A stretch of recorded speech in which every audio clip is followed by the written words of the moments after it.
Hello मंडळी, सुरुवात करूया एका नव्या प्लांट स्टोरीची आणि तो आहे सिंगोनियम प्लांट। खूप इझी टू मेंटेन प्लांट आहे। जर तुम्ही गार्डनिंग बिगिनर असाल तर हा प्लांट तुम्हाला तो मेंटेन करण्यासाठी खूप इझी आहे। तर आज आपण याच्या प्लांट मेंटेनन्स बद्दल जाणून घेऊया। तसेच याचं रोप कसं बनवता येईल, याच्या कटिंग पासून तसेच रूट डिव्हिजनने सुद्धा याचं रोप बनतं, तर ते कसं बनवायचं ते पाहूया। सुरुवात करूया।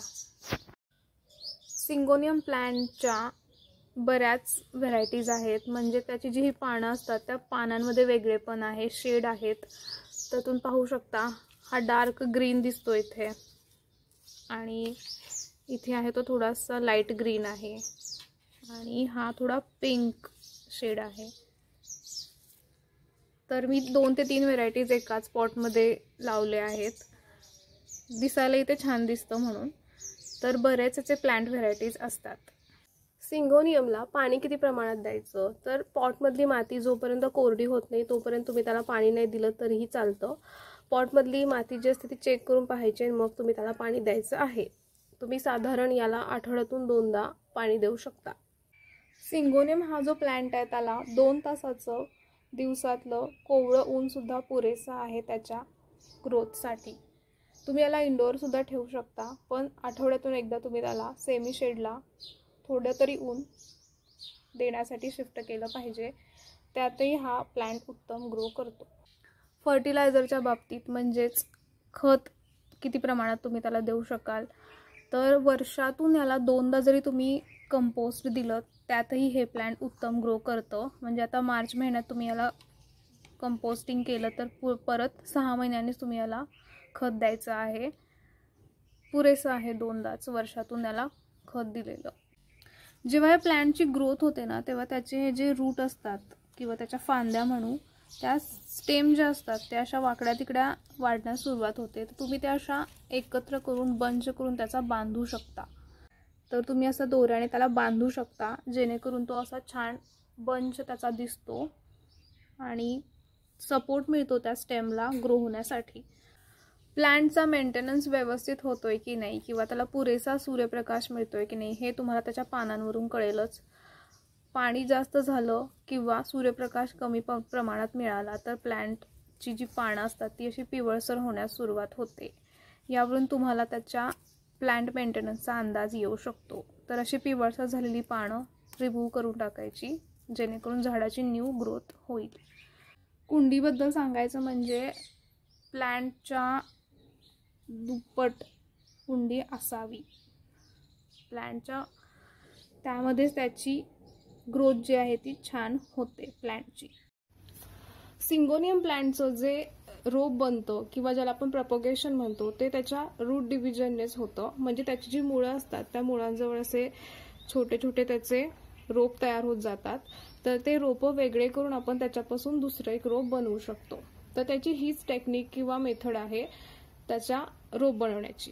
तर खूप सुंदर असे त्याचे प्लांट व्हरायटीज तुम्हाला पाहायला मिळतील आणि हा खूप लो मेंटेनन्स आणि इझी टू ग्रो प्लांट आहे। तुम्ही जर गार्डनिंग बिगिनर असाल तर तुम्ही हा खूप छान मेंटेन करू शकता।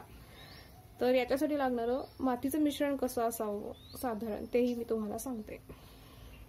सिंगोनियम प्लांटसाठी जे मातीचं मिश्रण लागतं ते कसं बनवायचं ते पाहूयात। त्यासाठी मी वापरणार आहे बाकामाची माती, गांडूळ खत आणि थोडीशी रेती वापरणार आहे। तर या मातीच्या मिश्रणामध्ये हे झाड उत्तम ग्रो करतं। हे लो मेंटेनन्स प्लांट आहे, फार काळजी नाही घ्यावी लागत त्या प्लांटची। जेव्हा आपण हे कुंडीमध्ये लावतो आहे तेव्हाच तुम्ही त्याच्यामध्ये कंपोस्ट जर वापरत असाल तर तुम्हाला याची फार काळजी घ्यावी लागणार नाही। तर आपण याचं मातीचं मिश्रण बनवून घेऊया। मातीचं मिश्रण बनवून घ्यायचं आहे। जवळपास मी 60% बाकामाची माती वापरली आहे, 20% कंपोस्ट आणि 20% रेती वापरली आहे। तर या मातीच्या मिश्रणामध्ये सुद्धा आपलं प्लांट उत्तम ग्रो करेल। तर हे सर्व मिक्स करून आपण कुंडी भरून घेऊया। तुमच्याकडे जर रेती किंवा सँड नसेल तर तुम्ही ते स्किप करू शकता। तुम्ही फक्त बाकामाची माती आणि कंपोस्ट याचं मिक्सचर बनवून सुद्धा हे रोप लावू शकता। मातीचं मिश्रण वेल ड्रेन होण्यासाठी, पाण्याचा उत्तम निचरा होण्यासाठी मी वाळू वापरली आहे। तशी या प्लांटची वाळूची रिक्वायरमेंट नाहीये। तर आपण हे मिश्रण कुंडीमध्ये भरून घेऊया। प्रॉपर ते मिक्स करून घ्यायचं मिश्रण आणि कुंडी भरून घ्यायची आहे. प्लांट लावायचं.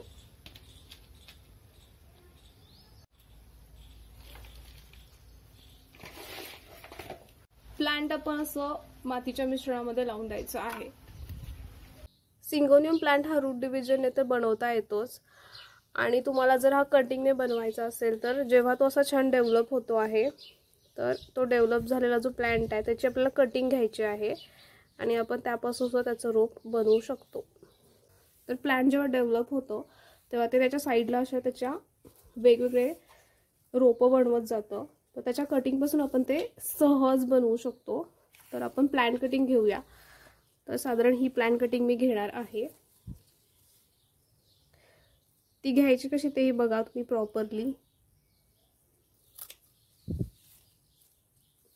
अशा पद्धतीची प्लांट कटिंग साधारण आपल्याला लागते. इथून तिला नवीन रूट डेव्हलप होत जातात आणि आपलं छान असं रोप बनतं.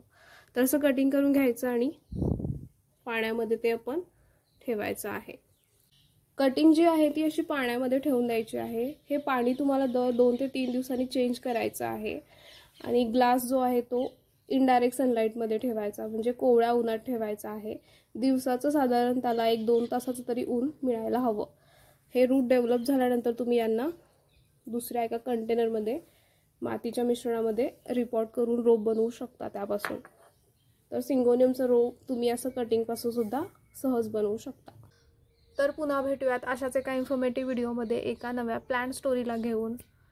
तुम्ही सिंगोनियमला तुमच्या होम गार्डनमध्ये नक्की ॲड करण्याचा प्रयत्न करा. खूप इझी टू ग्रो आणि इझी टू मेंटेन प्लांट आहे. तो एक खूप त्याच्या शेडनी तुमच्या गार्डनमध्ये बाल्कनीमध्ये रंग भरेल. आणि हा एव्हरग्रीन प्लांट आहे. 12ही महिने. थोडासा लो मेंटेन तुम्ही त्याला केलं तर खूप छान दिसतो आणि ग्रो सुद्धा होतो. Happy gardening.